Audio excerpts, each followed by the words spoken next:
Hi friends, नमस्ते, जोहार और गुड मॉर्निंग सभी को। सब कोई थोड़ा सा डेली मॉर्निंग को मॉर्निंग वॉक कीजिए, ठीक, दौड़िए या फिर योगा कीजिए, दोनों कीजिए, ज़्यादा बेटर रहेगा। तो चलिए शुरू करते हैं आज का टॉपिक।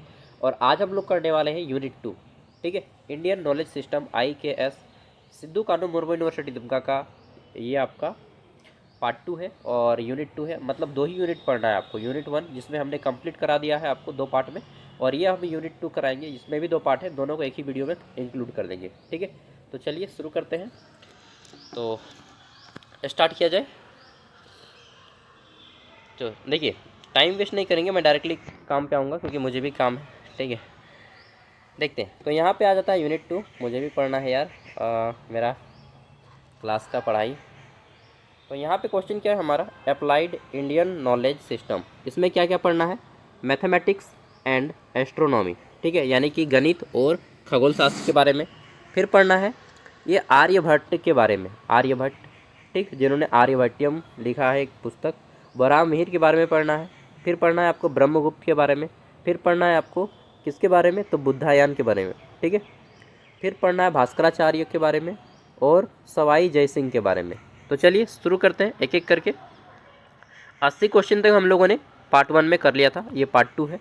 उसके बाद पार्ट 2 कंप्लीट होने के बाद हम लोग 300 क्वेश्चन का एक मैराथन शुरू करेंगे, ठीक है। तो सबसे पहला आ जाता है आर्यभट्ट किस क्षेत्र के महान विद्वान थे। तो आर्यभट्ट जो है गणित और खगोल शास्त्र के महान विद्वान थे। ऑप्शन ए राइट आंसर इसका हो जाएगा। देखिए, सबको मालूम है, बहुत आज इजी क्वेश्चन आएगा। प्रत्येक क्वेश्चन को करने से पहले आपको एक बार सोचना है, ठीक है। और इन्होंने एक किताब लिखी है जिसका नाम है आर्यभट्टियम, ठीक है, क्योंकि उस समय से संस्कृत भाषा चलता था तो संस्कृत की ही तरह नाम मिलेगा आपको किताबों का।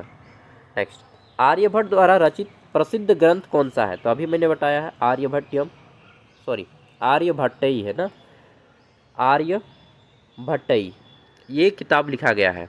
नेक्स्ट, अगला आ जाता है, अच्छा इस किताब में किसके बारे में है, तो इस किताब में खगोल शास्त्र के बारे में दिया गया है, ग्रह, नक्षत्र, ठीक है, मंडल, इन सब के बारे में, पृथ्वी। नेक्स्ट, वराहमिहिर किस क्षेत्र के प्रसिद्ध विद्वान थे। तो वराहमिहिर जो है ये भी खगोल शास्त्र और ज्योतिष शास्त्र के महान विद्वान थे। ज्योतिष शास्त्र, कुंडली, बचपन में जब बच्चा जन्म लेता है तो उसकी कुंडली बनवाई जाती है, ठीक है। कुंडली के अनुसार देखा जाता है योग, ग्रह योग कैसा है, ठीक है, विवाह योग कैसा है। जैसे कि कोई कोई मांगलिक होता है, आपने सुना होगा कि मांगलिक का विवाह मांगलिक से होना चाहिए, ठीक है। तो किसी में राहु दोष होता है, तो किसी में केतु दोष, तो किसी में ग्रह दोष, ठीक है। चलिए, ये सब ज्योतिष शास्त्र की भाषाएं हैं। वराहमिहिर की प्रसिद्ध पुस्तक कौन सी है। तो वराहमिहिर ने एक पुस्तक लिखी है जिसका नाम है बृहत संहिता। क्या नाम है, बृहत संहिता, ठीक है। बृहत संहिता ये वराहमिहिर के द्वारा लिखी गई है। अगला जाता है ब्रह्मगुप्त किस विषय के महान विद्वान थे। तो ब्रह्मगुप्त जो है यह गणित और खगोल शास्त्र के महान विद्वान थे, ठीक है। और ये सब गुप्त काल के विद्वान थे, गुप्त काल, इसीलिए गुप्त काल को भारतीय इतिहास का स्वर्णिम काल कहा जाता है, ठीक है। ब्रह्मगुप्त द्वारा रचित ग्रंथ कौन सा है। तो ब्रह्मगुप्त ने एक किताब लिखी है, इन्हीं के नाम पे है, ब्रह्म स्फुट सिद्धांत, ठीक है। ब्रह्म स्फुट सिद्धांत ये ब्रह्मगुप्त के द्वारा रचित एक किताब है। नेक्स्ट आता है हमारा बोधायन किस विषय से संबंधित है। बोधायन जो है किस विषय से संबंधित है। तो बोधायन गणित से संबंधित है, ठीक है, किससे, गणित से। आगे देख लेते हैं भास्कराचार्य किस क्षेत्र के प्रसिद्ध विद्वान थे। तो भास्कराचार्य गणित और खगोल शास्त्र के प्रसिद्ध विद्वान थे। आप बोलिएगा भैया सब का तो लगभग लगभग खगोल शास्त्र सब में है, हाँ, क्योंकि ज्योग्राफी सब कोई पढ़ने में इंटरेस्ट रखता है, ठीक है, और उस टाइम पे ये प्रसिद्ध विद्वान थे। अब आता है भास्कराचार्य। भास्कराचार्य की प्रसिद्ध पुस्तक कौन सी है। तो भास्कराचार्य ने लिखा है सिद्धांत शिरोमणि। सिद्धांत शिरोमणि भास्कराचार्य की पुस्तक है, ठीक है। 2 चीज़ याद रखना है कि इन्होंने कौन सी पुस्तक लिखी है और किस फील्ड में ये काम किए हैं, ठीक है। अब आता है सवाई जयसिंह किसके लिए प्रसिद्ध थे। तो देखिए, ये जो वेदशालाओं का निर्माण किए, वेद मतलब डॉक्टर या आज के ज़माने में नाम बोले तो हॉस्पिटल, ठीक है, दवाखाना। वेदशाला, पहले वेद होते थे ना, कंस्ट्रक्शन ऑफ ऑब्जर्वेटरीज, वेदशालाओं का निर्माण किए हैं सवाई जयसिंह, ठीक है। अब आता है यूनिट 2 का ही अगला टॉपिक। इसमें हम लोग करेंगे अप्लाइड इंडियन नॉलेज सिस्टम। इसमें आयुर्वेद और योग के बारे में पढ़ेंगे, महर्षि सुश्रुत के बारे में पढ़ेंगे, चरक के बारे में, धन्वंतरि के बारे में और पतंजलि के बारे में पढ़ेंगे। ठीक है, शुरू करते हैं। क्वेश्चन है, आयुर्वेद के जनक किन्हें कहा जाता है? तो धन्वंतरी को आयुर्वेद का जनक कहा जाता है। किसको? एक मिनट।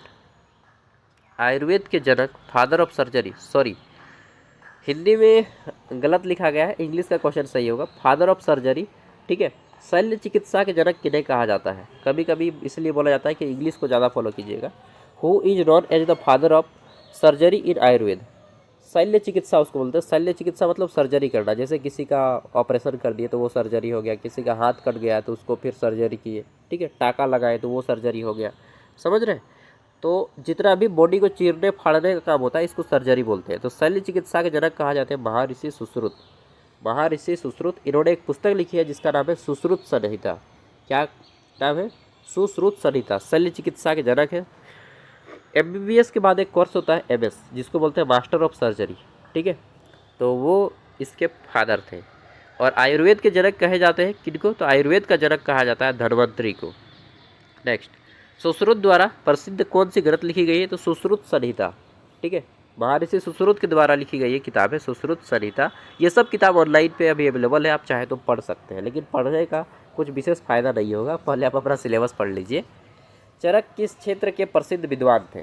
चरक जो है आयुर्वेद के प्रसिद्ध विद्वान थे, महर्षि चरक, ठीक है, और ये गुप्त काल के थे डॉक्टर आयुर्वेद, ये महर्षि चरक, ठीक है, चिकित्सक थे। और चरक संहिता के नाम से इन्होंने एक किताब लिखी है। चरक द्वारा रचित प्रसिद्ध ग्रंथ कौन सी है? चरक संहिता, ठीक है। आगे देख लेते हैं। क्वेश्चन है, आयुर्वेद के देवता किसे माना जाता है? अभी मैंने बताया आयुर्वेद का देवता या आयुर्वेद का जनक धन्वंतरी को माना जाता है। किसको? धन्वंतरी, ठीक है, धन्वंतरी को आयुर्वेद का देवता माना जाता है या आयुर्वेद का जनक माना जाता है। नेक्स्ट है हमारा, योग दर्शन के प्रवर्तक किसे माने जाते हैं? तो योग दर्शन के प्रवर्तक माने जाते हैं महर्षि पतंजलि, महर्षि पतंजलि। ओके, नेक्स्ट, पतंजलि द्वारा रचित प्रसिद्ध ग्रंथ कौन सा है? तो पतंजलि ने एक पुस्तक लिखी है योग सूत्र। कौन सी पुस्तक लिखी है? योग सूत्र, पतंजलि के द्वारा लिखी गई एक बहुत फेमस किताब है। अगला जाता है, योग दर्शन में कितने अंग बताए गए हैं? तो योग दर्शन में 8 अंग बताए गए हैं, ठीक है। अष्टांग योग जिसको बोलते हैं, यम, नियम, प्राणायाम, इस तरह से है टोटल, ठीक है, 8 अंग हैं योग दर्शन के। प्रत्याहार, इस तरह से आप एक बार चाहे तो यूट्यूब में उसको खोल के देख सकते हैं कि क्या क्या होता है योग दर्शन के 8 अंग डिटेल में, ठीक है। यम क्या है, नियम क्या है, प्रत्याहार क्या है, ठीक है। अगला जाता है, आयुर्वेद मुख्यतः किससे संबंधित है? तो स्वास्थ्य और चिकित्सा से संबंधित है आयुर्वेद। किससे? स्वास्थ्य और चिकित्सा से।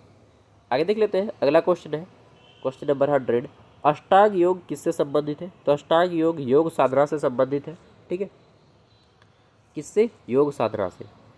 अब आता है यूनिट 2 का ही नेक्स्ट टॉपिक, जिसमें हम लोग करने वाले हैं क्या? तो अप्लाइड इंडियन नॉलेज सिस्टम में मेटालर्जी यानी कि धातु कर्म, ठीक है, टाउन प्लानिंग यानी कि नगर योजना, आर्किटेक्चर यानी कि क्या बोलते हैं उसको यार, वास्तुकला, टेम्पल मंदिर के बारे में, ठीक, स्टाइल, और इसमें मंदिर जो है 3 प्रकार की बनती है, नागर शैली, द्रविड़ शैली और बेसर शैली।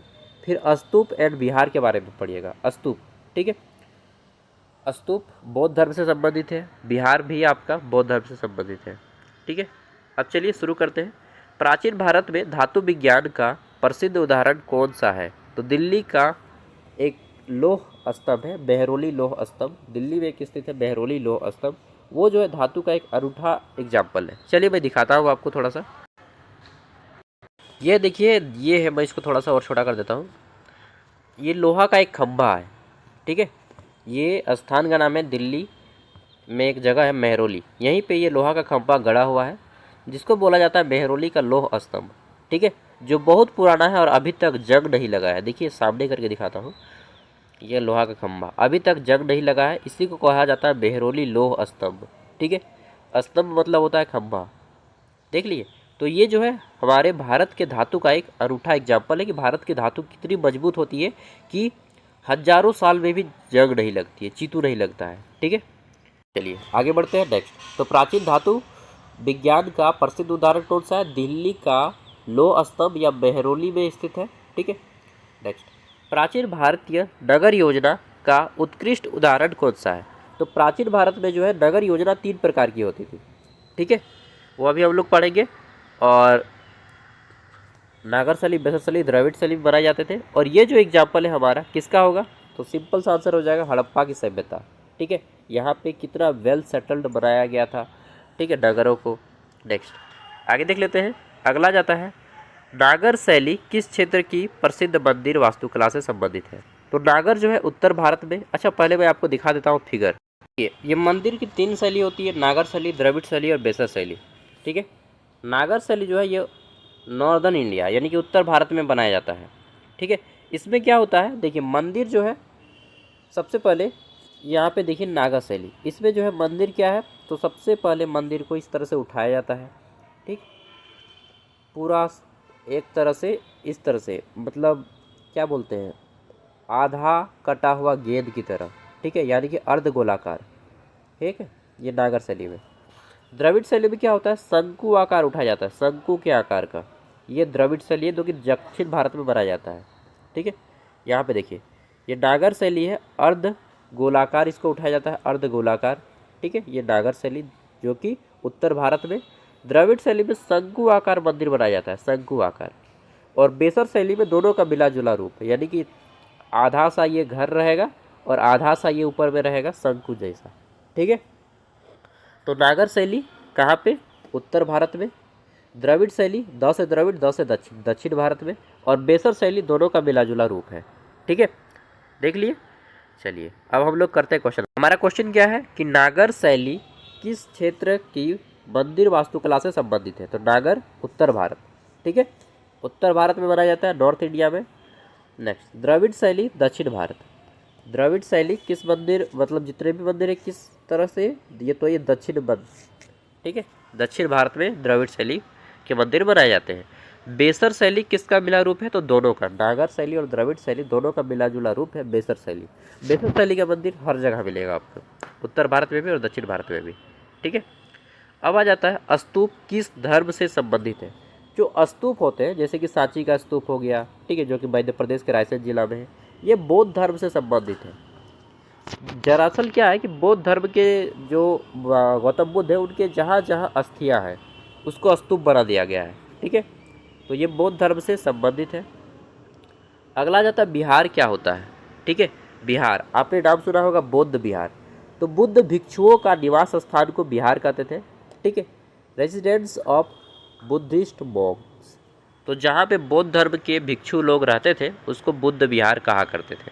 ठीक है, तो बिहार क्या है, बुद्ध भिक्षुओं का रहने का स्थान। सांची का स्तूप किस राज्य में है, तो सांची का स्तूप मध्य प्रदेश के रायसेन जिला में है। ठीक है, सांची का स्तूप देखिए ना आप लोग, तो देखिए ये है सांची का स्तूप जो कि मध्य प्रदेश के रायसेन जिला में स्थित है और ये बौद्ध धर्म से संबंधित है। पहले के 50 रुपये के नोट में ये सांची का स्तूप दिया गया था, पहले वाला मोटा वाला में, बड़ा वाला जो नोट है ना 50 रुपये वाला उसमें। ठीक है, चलिए आगे बढ़ते हैं। तो ये मध्य प्रदेश के रायसेन जिला में स्थित है। अगला जाता है द्रविड़ शैली के मंदिर की मुख्य विशेषता क्या है।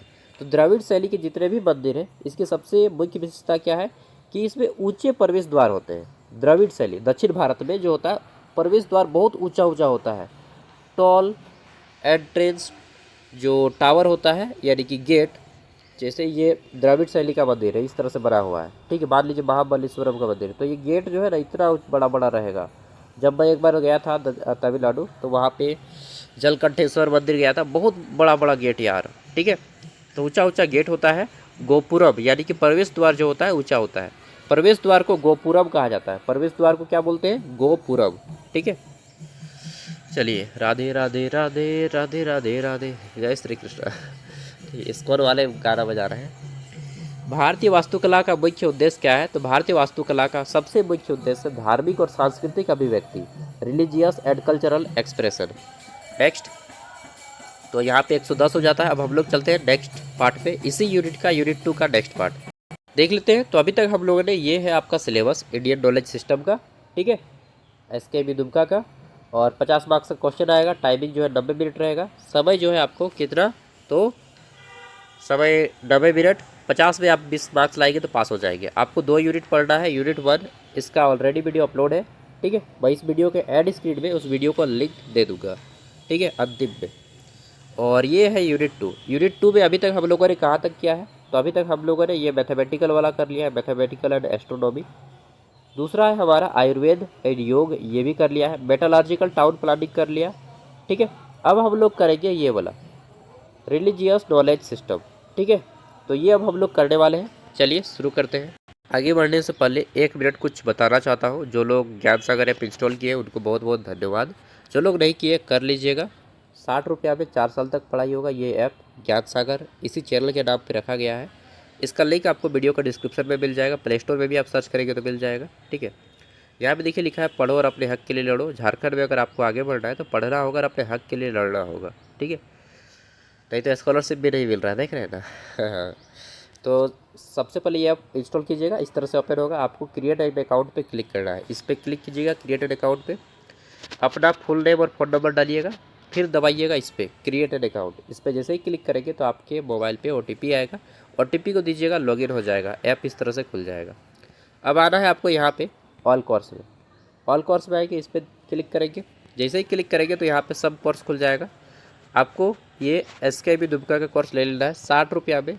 ये कोर्स बाय नाउ पे क्लिक करेंगे तो 60 रुपया में 4 साल तक ये कोर्स आपका चलेगा, ठीक है। जैसे ही आपने कोर्स लेंगे तो यहाँ पे देखिए ये 4 साल तक फ्री हो जाएगा। सिर्फ 60 रुपया में 4 साल तक सभी पेपर का नोट्स मिलेगा, ठीक है। व्यू कंटेंट पे क्लिक करेंगे। यहाँ पे देखिए व्यू कंटेंट है, ठीक है। इस पर क्लिक करेंगे तो आपके सामने इस तरह से आ जाएगा सारा सेमेस्टर, सब सेमेस्टर का आ जाएगा। अब सेमेस्टर 1 पे क्लिक करेंगे फिर, ठीक है। जैसे ही सेमेस्टर 1 पे क्लिक करेंगे सारे पेपर का नोट्स आ जाएगा। फिर आपको ऊपर उठाएंगे थोड़ा सा तो IKS मिलेगा नीचे में, इंडियन नॉलेज सिस्टम, ठीक है। सबसे नीचे में रहेगा 7 नंबर पे, ऊपर उठाना होगा थोड़ा सा और वहाँ पे फिर नोट्स को पढ़ लीजिएगा। सभी पेपर का नोट्स दे दिया गया है, ठीक है। IKS कब है तो ये आपका 27 मार्च को है और 28 मार्च को है। 27 और 28 मार्च को है। 27 को किनका है तो 27 को ग्रुप A और B का है। ग्रुप A का फर्स्ट सिटिंग जितने भी सब्जेक्ट जो ग्रुप A के हैं, ठीक है, ये सारे सब्जेक्ट आपका 27 को है। ग्रुप B के जितने भी है उनका 28 को है। सॉरी, ग्रुप B का 27 को ही सेकेंड सिटिंग में है और 28 को ग्रुप C वालों का है, ठीक है। ये जितने भी ग्रुप C के हैं ये इनका कब है तो इनका है आपका 28 को। ओके, चलिए शुरू करते हैं। तो अभी हम लोग को क्या करना है, कभी हम लोग को करना है ये वाला, ठीक है। संथाल ओरल ट्रेडिशनल, जो संथाल जनजाति में जो रहते परंपराएं उसके बारे में। इकोलॉजिकल नॉलेज, फिर इंडिजियस वर्ल्ड व्यू, कम्युनिटिज्म, सॉरी कम्युनिटेरिज्म। अरे यार ये वर्ड मैं फर्स्ट टाइम पढ़ा, इसलिए देखिए इंग्लिश के जो वर्ड है ना, जब आप फर्स्ट टाइम पढ़ते तो प्रोनाउंसिएशन गलत होता है, खास करके जब आप हिंदी मीडियम से बिलोंग करते हो, ठीक है। चलिए तो शुरू करते हैं संथाल ओरल ट्रेडिशंस के बारे में, संथाल की मौखिक परंपराओं के बारे में। तो देखिए सबसे पहला क्वेश्चन आ जाता है हमारा, संथाल समाज की मौखिक परंपरा को क्या कहा जाता है, ठीक है। What is the oral tradition of Santhal community called. तो इसको लोक परंपरा कहते हैं, ठीक है। फोक ट्रेडिशन ये वाला लोक परंपरा है। जैसे कि अभी हम लोग एग्जाम्पल के साथ देखेंगे, विवाह के समय में कुछ होता है, ठीक है, कुछ त्योहारों में मनाए जाते हैं। संथाल लोकगीत मुख्यतः किस अवसर पर गाए जाते हैं तो त्यौहार और सामाजिक अवसर पर। ये तो हर किसी को आंसर मालूम है, ठीक है। संथाल लोक कथाएँ मुख्यतः किस माध्यम से प्रसारित होती है तो संथाल की जितनी भी लोक कथाएँ वह मुख्यतः किससे प्रसारित होती है तो वह जो है मौखिक परंपराओं से प्रसारित होती है। हालांकि आजकल किताबों में भी इसको लिख दिया गया है, ठीक है। आगे देख लेते हैं। यहाँ पे 114 नंबर क्वेश्चन, संथाल समाज की कहावतों को क्या कहा जाता है तो संथाल समाज की जितनी भी कहावतें हैं उन्हें मुहावरे कहा जाते हैं, इडियम्स, ठीक है। नेक्स्ट आगे देख लेते हैं, संथाल लोक नृत्य किससे संबंधित है तो संथाल लोक नृत्य संस्कृति और परंपरा से संबंधित है, कल्चर और ट्रेडिशन से संबंधित है। नेक्स्ट है, संथाल संस्कृति में नृत्य और संगीत का क्या महत्व है तो संथाल संस्कृति में नृत्य और संस्कृति सामाजिक एकता का प्रतीक है। ओके, नेक्स्ट आता है, संथाल लोक कथाएँ किस विषय पर आधारित है। संथाल लोक कथाएँ प्रकृति और समाज से जुड़ी हुई है, इसलिए कहा जाता है जल जंगल जमीन, ठीक है। नेक्स्ट आता है, संथाल लोकगीतों का उद्देश्य क्या होता है तो संथाल जितनी भी लोकगीत है सबका उद्देश्य है सांस्कृतिक अभिव्यक्ति, ठीक है, कल्चरल एक्सप्रेशन। संथाल मौखिक परंपरा किस प्रकार का ज्ञान प्रदान करती है तो हमें सांस्कृतिक ज्ञान प्रदान करती है संथाल की मौखिक परंपराएं। नेक्स्ट है हमारा संथाल लोक नृत्य का मुख्य उद्देश्य क्या है? तो सामूहिक उत्सव इनका मुख्य उद्देश्य है। ठीक है, अब नेक्स्ट यहाँ पे शुरू करते हैं। ये क्या है? इकोलॉजिकल एंड एनवायरमेंटल नॉलेज, पर्यावरण और पारितन से संबंधित ज्ञान। ठीक है, तो यहाँ पे आ जाता है पारंपरिक चिकित्सा किस पर आधारित होती है? ठीक है, traditional medicine is mainly based on what? तो पारंपरिक चिकित्सा प्राकृतिक संसाधनों पे आधारित होती है, जैसे कि पेड़ की चीज़ों पे। आप बताइए 5 गो मेडिसिनल प्लांट के बारे में, 5 गो ऐसे पौधे के नाम बताइए जो औषधि के रूप में प्रयोग करते हैं। आपको याद है? चलिए बता के देखिए। पहला तो आएगा तुलसी, ठीक, तुलसी। दूसरा आंवला, ठीक। और बताइए नीम, नीम का जो पौधा है वो भी एक प्रकार का मेडिसिनल प्लांट है, नीम। ठीक है, और करज, करज, ठीक है। इसी तरह से बहुत सारे मेडिसिनल प्लांट हैं हमारे। ठीक है, बेलपत्र, ये सब मेडिसिनल प्लांट है जो पारंपरिक चिकित्सा पर आधारित है। नेक्स्ट, पारंपरिक उपचार पद्धति का मुख्य उद्देश्य क्या है? तो इनका मुख्य उद्देश्य स्वास्थ्य का सुधार करना, हेल्थ का इम्प्रूवमेंट करना। ओके, अगला जाता है सतत विकास का मुख्य उद्देश्य क्या है? सतत विकास मतलब ऐसा विकास जिससे हमारा भी फायदा हो और हमारी आने वाली पीढ़ी पे कोई नुकसान न पहुंचे। तो संसाधनों का संतुलित उपयोग, बैलेंस ऑफ रिसोर्सेस। ठीक है, अगला आ जाता है हमारा पारंपरिक ज्ञान किससे संबंधित है? तो पारंपरिक ज्ञान जो है पर्यावरण और प्रकृति से संबंधित है, एनवायरमेंट एंड नेचर से संबंधित है। अब अगला आ जाता है प्राकृतिक संसाधनों का संरक्षण क्यों आवश्यक है? तो पर्यावरण को संतुलन के लिए आवश्यक है, फॉर एनवायरमेंटल बैलेंस। नेक्स्ट है पारंपरिक चिकित्सा में कौन से तत्व का प्रयोग होते हैं? तो पारंपरिक चिकित्सा में औषधि पौधे का प्रयोग होता है। ओके, औषधि पौधे अभी मैंने नाम बताया 5 गो का। अगला आ जाता है पर्यावरणीय ज्ञान किससे संबंधित है? तो पर्यावरण का जो ज्ञान है प्राकृतिक संरक्षण से संबंधित है। ओके, 28 नंबर क्वेश्चन है पारंपरिक पर्यावरणीय ज्ञान किसके लिए उपयोगी है? तो पारंपरिक पर्यावरण का जो ज्ञान है सतत विकास के लिए उपयोगी है। नेक्स्ट आगे देख लेते हैं। तो अगला है पारंपरिक चिकित्सा प्रणाली किस ज्ञान पर आधारित है? तो पारंपरिक चिकित्सा प्रणाली जो है ये हमारे अनुभव के आधार पर, ठीक है, अनुभवजन्य ज्ञान पे आधारित है, मतलब अपने अनुभव के आधार पे। प्राकृतिक संसाधनों का सतत उपयोग किसके लिए आवश्यक है? तो भविष्य की पीढ़ी के लिए आवश्यक है। ठीक है, फॉर फ्यूचर जनरेशन के लिए। नेक्स्ट अब आता है अंतिम 150 तक क्वेश्चन। स्वदेशी, यहाँ पे पूरे विश्व को लेकर क्वेश्चन आएंगे। ठीक है, तो स्वदेशी विश्व दृष्टि किससे संबंधित है? स्वदेशी विश्व दृष्टि, तो यह आध्यात्मिक और सांस्कृतिक विश्वास से संबंधित है, स्पिरिचुअल एंड कल्चरल बिलीफ्स पे, आध्यात्मिक और सांस्कृतिक। ठीक है, पारंपरिक समाज में जीवन शैली किस पर आधारित है? तो पारंपरिक समाज जो है यह प्रकृति और संस्कृति पे आधारित है। सब कुछ देखे होंगे यहाँ पे, प्रकृति, धर्म, यही सबसे जुड़ा हुआ है। ठीक है, तो खगोल शास्त्र, तो आध्यात्मिकता, यही सब इसका आंसर ही होगा। इंडियन नॉलेज सिस्टम में यही सब पढ़ना ही है। इंडियन नॉलेज सिस्टम मुख्यतः धर्म, प्रकृति, परंपरा, आयुर्वेद, खगोल शास्त्र, अध्यात्म, यही सबसे जुड़ा हुआ है। ठीक है, परंपरा। सामुदायिकता का मुख्य सिद्धांत क्या है? ठीक है, तो सामुदायिकता का मुख्य सिद्धांत है सामूहिक सहयोग। सामूहिक सहयोग सामुदायिकता का मुख्य सिद्धांत माना जाता है। पारंपरिक शासन प्रणाली किस पर आधारित है? तो पारंपरिक समुदाय पे आधारित है। ठीक है, नेक्स्ट क्वेश्चन है स्वदेशी समाज में सामाजिक संगठन का आधार क्या है? तो स्वदेशी समाज में सामाजिक संगठन का आधार समुदाय है, कम्युनिटी है। ठीक है, पारंपरिक शासन प्रणाली में निर्णय कैसे लिया जाता है? तो निर्णय लेने के लिए हम लोग पूरे ग्रुप पे बैठते हैं एक साथ और फिर डिस्कस लेते हैं, जिसको पंच या पंचायत भी कहते हैं। ठीक है, कई जगह मीटिंग कमेटी बिठाया जाता है ना जी गांव का, तो सरपंच वगैरह आते हैं। ठीक है, पंच परमेश्वर कहे जाते हैं, कहीं पे गांव का मानिन्य व्यक्तियों को बुलाया जाता है। ठीक है, नेक्स्ट जैसे कि उसका बेटी भाग गया, चाहे उसका लड़का भाग गया चाहे गांव में कुछ ऐसा हो जाता है जिस पे झगड़ा हो जाता है, तो फिर आपस में लोगों को बुलाया जाता है और मीटिंग करवाया जाता है। स्वदेशी जीवन शैली का मुख्य उद्देश्य क्या है? तो स्वदेशी जीवन शैली मतलब प्रकृति के साथ संतुलन। ये क्या होता है भैया?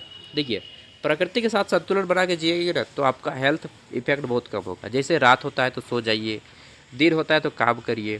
ठीक है, अब सोने का टाइम में सो, खाने का टाइम में खाओ, जगने का टाइम में जगो, ठीक है, शादी करने के टाइम में शादी करो। मतलब समझ रहे हैं ना, सब कुछ प्रकृति के अकॉर्डिंग कीजिए। अब आम तभी तक अच्छा लगेगा जब तक आप उसको, मतलब जब बहुत कच्चा रहेगा तब भी आपको अच्छा नहीं लगेगा, जब बहुत ज़्यादा पक जाएगा तब भी अच्छा नहीं लगेगा, जब मीडियम में पकता है तभी आम अच्छा लगता है, ठीक है ना। सामुदायिक समाज में सहयोग का महत्व क्या है? तो सामुदायिक समाज में सहयोग का अर्थ है सामाजिक एकता, ठीक है। सोशल एक इक्विटी होनी चाहिए, एकता होनी चाहिए आपस में। पारंपरिक ज्ञान प्रणाली का मुख्य उद्देश्य क्या है? तो संस्कृति और पर्यावरण की रक्षा करना पारंपरिक ज्ञान प्रणाली का मुख्य उद्देश्य है। देखिए 20 से 25 मिनट जब भी आप वीडियो देखते हैं तो आपको 5 मिनट का ब्रेक लेना चाहिए, तो 5 मिनट का ब्रेक लीजिए, मैं भी लेता हूँ। तो तब तक से, जब तक से वीडियो, मतलब रेस्ट लेते हैं थोड़ा सा 2 मिनट का, और मैं कुछ चीज़ें यहाँ पे आपको शो करा देता हूँ। तो ये देखिए, ये सुपारी का पौधा है, फूल रहा है, ठीक है अभी। और उधर जिम वगैरह कर रहे हैं गर्ल्स लोग। ये होटल है, ठीक है। यहाँ पे काफ़ी महंगा महंगा है इस रेस्टोरेंट में सब कुछ। एक चाय का 99 रुपया लिया जाता है, 99 रुपीज़, ठीक है। और ये 10 बजे दिन से 10 बजे रात तक खुलती है।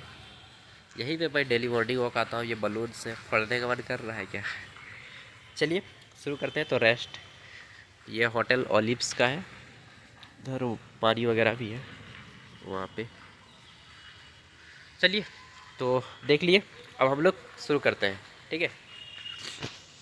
रेस्ट लेना बहुत ज़रूरी है, तो रेस्ट मैंने ले लिया। मॉर्निंग वॉक पे मैं आता हूँ तो एक वीडियो शूट करने का मन करता है, क्योंकि यार फिर घर जाके खाना वाना बनाओ रूम जाके, ठीक है। सामुदायिक शासन प्रणाली किस प्रकार की होती है? तो सामुदायिक शासन प्रणाली जो है सभी के सहभागिता से चलती है, ठीक है। नेक्स्ट, अगला जाता है हमारा क्वेश्चन, क्या है? तो अरे भाई कंप्लीट हो गया, हाँ कंप्लीट हो गया, पूरा का पूरा क्वेश्चन कंप्लीट हो गया, ठीक है। तो जो लोग ऐप इंस्टॉल नहीं किए इंस्टॉल कर लीजिएगा, 60 रुपया में 4 साल। और एक चीज़ क्या बताऊँगा कि अब नेक्स्ट आपका 300 क्वेश्चन का एक आएगा महा मैराथन, ठीक है। 300 क्वेश्चन का जो अलग अलग 3 पार्ट में उसको मैं बनाऊँगा। Okay, thank you, bye bye. और प्रीवियस ईयर क्वेश्चन पेपर देख लीजिएगा, जो रांची यूनिवर्सिटी का, सॉरी नीलांबर पीताम्बर यूनिवर्सिटी पलामू का एग्जाम हो चुका है। ये नीलांबर पीताम्बर यूनिवर्सिटी पलामू, गढ़वाल, लातेहार 3 जिला में फैला है। और आपका SKMU दुमका यूनिवर्सिटी 6 जिला में फैला है, ठीक है। SKMU 6 जिला में फैला है, दुमका, जामताड़ा, गोड्डा, पाकुड़, साहेबगंज और देवघर, ये 6 जिला को कवर करती है सिद्धू कानू मुर्मू यूनिवर्सिटी दुमका, ठीक है। जितने भी कॉलेज है ये 6 जिला में सब SKMU में आते हैं। ओके दोस्तों, बाय बाय, टेक केयर। और ऐप का लिंक वीडियो का डिस्क्रिप्शन में है, एड स्क्रीन का वीडियो भी देख सकते हैं।